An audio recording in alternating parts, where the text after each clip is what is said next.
Hi everyone. In today's video, you are going to learn how to add a logo to your email signature in Outlook in 2026. Now, adding a logo makes your emails look more professional and branded. So let's walk through it step by step.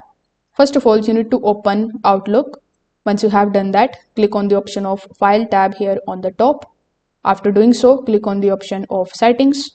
In the settings, click on the option of the Mail section. Over here in the mail section, simply look for the option of the signature.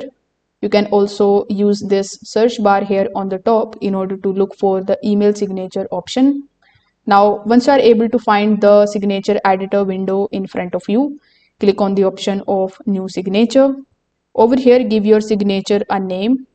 After typing the name of your signature, click on this insert picture line option in the bottom.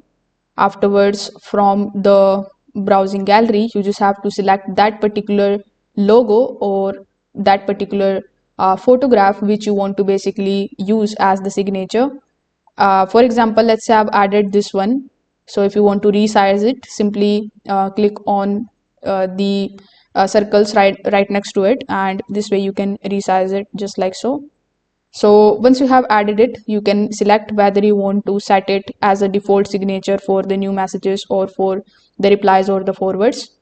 After making these changes, click on the option of save, and this way you will be able to add logo to your email signatures in Outlook. If this video helped you out, make sure that you like this video and subscribe to the channel. Thanks for watching.